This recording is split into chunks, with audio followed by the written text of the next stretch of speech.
Wow. If this is true, this just put the nail in the coffin. New details are emerging right now. Rumors, though.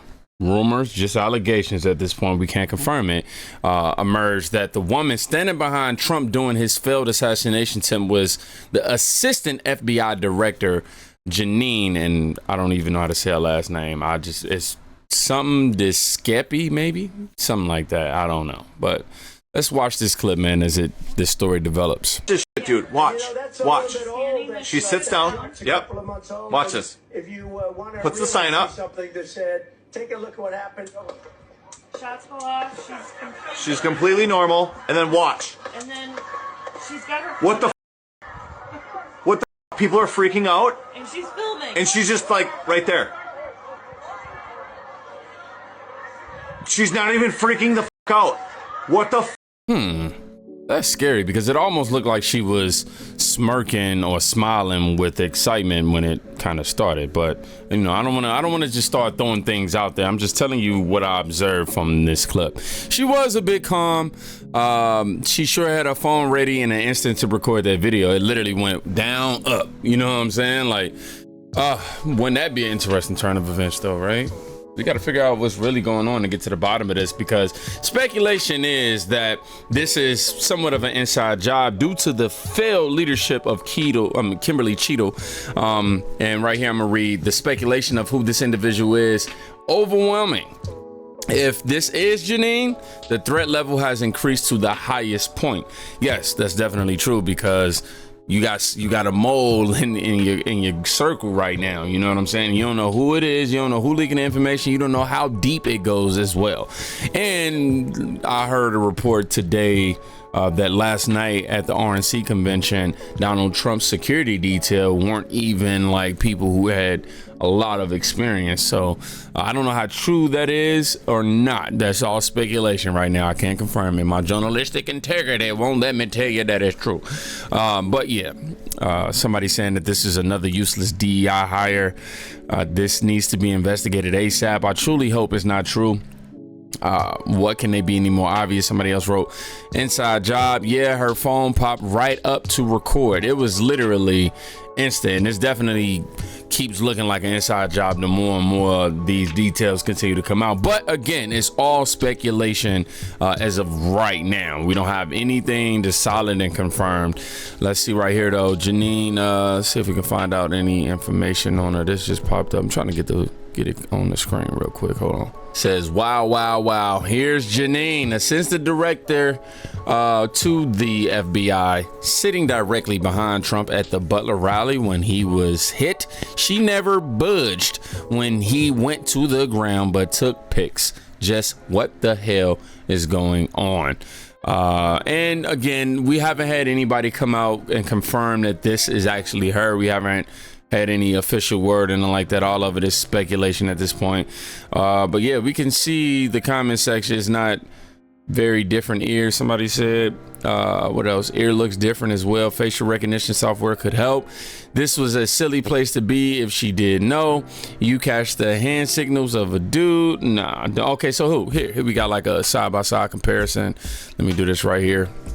It's clearly not her, somebody says. Her behavior was a bit strange, but the claim that she's the woman in the what do you say that? Demonstrably false. Look at her ear.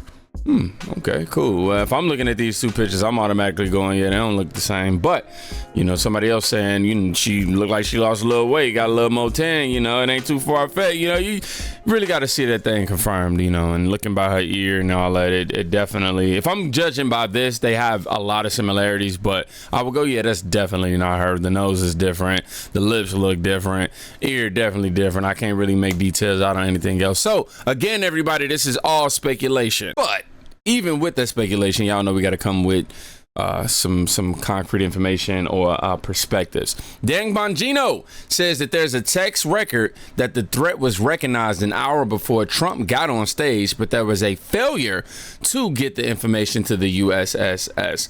Bongino also confirmed that there were no drone surveillance that day. And then Colin Rugg said, here's where it gets interesting. Matter of fact, I'll save Colin Rugg's response after this video. Let's check it out. There is a serious dispute right now going on with the Secret Service. The Secret Service knows that there were some lapses on the side of locals. There were. Time out. The secrets, it's the Secret Service's fault it's their job to secure the president's life. I get that, period. They do have local partners, however. There were some significant lapses. Here's what I'm hearing. There is an actual text record, so it's not disputable. There's text, phone text, if you know what I mean, right? That this threat may have been recognized at about 5:01 p.m., an hour before Donald Trump got on stage. And there are some people telling me that there was a failure in the beginning to properly get that information out.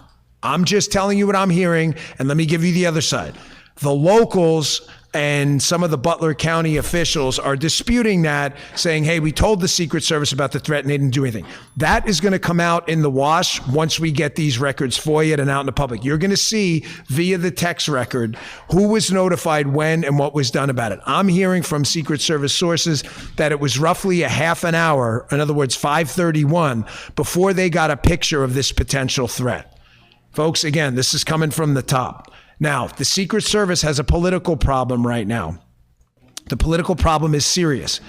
The Secret Service needs local partners to do protection.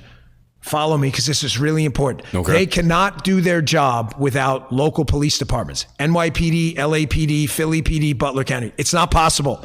The Secret Service has, 6,000 agents now, or when I was there, it was like 3,000 or so. It is not physically possible to do presidential protection without law enforcement. They are not only partners, they are integral partners. You get what I'm saying? Mm-hmm. They're in a real political quandary right now, and I don't feel bad for anyone. This isn't like boo-hoo. They screwed up, period. They don't want to throw the locals under the bus after they appeared to throw the locals under the bus. They did it. So they're in this bind right now. Now, my advice to them, if you're listening right now, is, ladies and gentlemen, the truth doesn't have an agenda. The truth is the truth. Just tell the truth. I get it. Local partners in the future are probably going to be pissed off, and we're going to have to mitigate a lot of that and do liaison work, but you got to fix this thing. So I'm hearing again that there was some communications failure, but there is, again, media people, you're writing this down, there is a text record documenting this, that there was some failure to notify about the threats. Second, I have it confirmed from a source that there was no or very limited drone surveillance that day. There was no effective aerial surveillance plan, basically whatsoever. Aerial surveillance would have detected this threat on the roof. I've told you over and over again, I'm going to get to this in a second, with a Secret Service memo that was sent to me that's going to prove to you that there couldn't have been an air security personnel there, because they changed the plan after we highlighted it. There was no drone. So we can now confirm that. Okay, so now that we heard the clip, we go back to Colin Rugg's post where he said, here's where it gets interesting. Here's where it gets interesting. Local law enforcement is disputing the Secret Service's claim that they did. I'm sorry, let me read it exactly how he wrote it, okay, so I won't sit here and fumble no place. Here's where it get interesting. Local law enforcement is disputing the USSS's claim and says that they did tell them about the threat, but USSS didn't do anything about it. That right there raises eyebrows, right? For sure. I'm over here like, what? So did they have the information? Did they not have the information? Somebody had the information, and somebody failed to make sure that that information traveled to the correct people. Now, maybe they did do their job. Maybe they did make sure that they went through the chain of command, told the person exactly what was going on, and then that person decided not to relay that information. Either scenario screams something is suspicious. Something seems intentional about this. But that's just me. Somebody said this was on purpose. The shooter was in a Black Rock video, and the building that he was on top of is owned by Black Rock. This goes deep.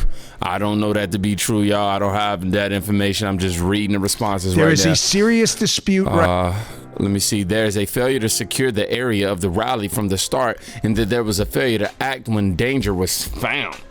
Those two things alone, bro. Come on. For the people who sitting back, oh, this was staged. Man, shut up. The gross incompetence is possibly internal. People need to get fired and possibly prosecuted. Why was there no drone surveillance? He's the president of the United States. Why would there not be drone surveillance? Somebody make it make sense to me. Wow. And it was what is this? The local police are the people that found the shooter, and it wasn't their job to secure the area. They told the Secret Service of the shooter when they saw him face to face. Local police tells their side of the story, blasting an emergency. Okay, let's see what this video talking about. Did in fact see an individual on the roof with a weapon. He saw the shooter? He did. Your officers are on patrol. They hear that there is a suspicious person on the rooftop. What did your officers do? So our officers in the area started to converge on the building. My understanding is they did a full perimeter walk of the building. Weren't able to see up on the roof. Two of the officers went to what appeared to be the lowest point from ground to roof. One of the officers actually boosted the second officer up high enough for him to grab hold of the roof. When he was able to pull his head up over the roof, he did in fact see an individual on the roof with a weapon. He saw the shooter? He did. And what did the shooter do? Turned towards him, had the barrel of his weapon pointed at the officer. At that point, the officer's hanging on to the side of the roof? Yes. Unable to pull a gun out? Unable to defend himself? Unable to reach his radio? Any of that, yeah. Strictly defensive movement for him to lower his head, duck, lost his own grip, right? Fell approximately 8 feet to the ground. That's a steep drop. It's a good drop, yes. Did he get hurt? He did. In that moment, did they realize there's a threat right now to the former president? They did. So both the boosting officer and the officer that fell were both on the radio, indicating that there was an individual on the roof that did in fact have a weapon. Who did they radio? So there was a blanket tactical channel being used. Everyone heard it. Everyone that was on that tactical channel heard it, yes. How much time between that radio communication and the gun being fired at the former president? That I don't have that information. I don't know what to believe. Honestly, I this is the just what popped up under the comment section. I'm trying to figure out Secret Service. Did they say his name? The source came from Keno Keith. I'm sorry. How you say that? Kenokia the Great. That's the source that this came from. But somebody below it said even this doesn't sound legit. That was the same sentiment that I just told you I had. You guys did your job. If someone swings the muzzle of an AR to my head at bad breath distance, I'm going to duck until I rearrange on my terms. Sounds like a typical fair communication failure. They won't let anyone on their frequency ever capture your radio traffic and post it. That's what I find interesting as well. If this did hit the radio, I'm pretty sure everybody got a chance to hit it. Like everybody. And him being the president, there should have been swift action taken to make sure that he was okay and going to be okay. You know what I mean? I don't know. I tell you this, though. I will trust local law enforcement every day of the week over the feds. I will say that it's just less designed, if that makes sense. As this develops, it's just going to continue to weigh on us, man. Somebody just posted another angle, and it just says right here with the caption, "Oh my goodness, what is this? They moved people from behind Trump right before the shot, but they didn't move Trump because they wanted him, unalive. Inside job set up evil is what they saying. I'm over this BS. The deep state has to go. Hashtag MAGA 2024. Y'all, let's check this out." So there's some buzz circulating around the internet that the Trump assassination was an inside job, and they're saying this video proves it. Look at this. Now this guy right here is a Secret Service agent, I imagine. He looks the part. He is coming over, and it looks like he's getting out of where a shot's about to come from. He tells these people, "Hey, you might move over this way." That's a little bit old. And he's staying kind of crouched down, like he's expecting a shot to happen. Take a look at what happened. Oh, then a shot happens, and he didn't run to protect the president. He stayed ducked down.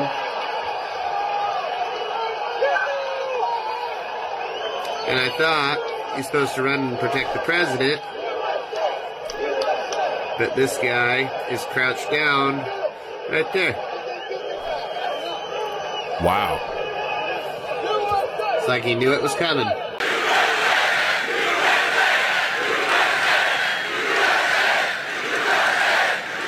That's when I left office. That was the lowest point, and that comes right from the government services, comes right out of Border Patrol. Take a look at that. So that arrow is the lowest amount of illegal immigration ever in recorded history into our country. And then the worst president in the history of our country took over. And look what happened to our country. Probably 20 million people. And you know, that's a little bit old, that chart. That chart's a couple of months old. And if you want to really see something that's said, take a look at what happened. Now, for the sake of the integrity of knowing that I have some small level of influence, I will remove my concrete take right now, just because it's all speculation and I don't want to, like, you know, be the leader of some false narrative. But I'll say this: Trump can't trust the Secret Service. He can't trust, you know, the people around him most of the time. Definitely can't trust the government to no degree. You can't have a corrupt security protecting Trump and Trump's family. I seen that video. Judging by the narration, if everything was accurate by the narration, but you know, we don't know that yet. We gotta wait till all these details come out. Let's read a few comments, y'all. They waited to fire. The fact that the President Trump survived is a good sign from God, for sure. Why didn't they fire when they saw him on top of the roof, when they saw the armed shooter? Instead, they let him start shooting first. Yeah, that's weird.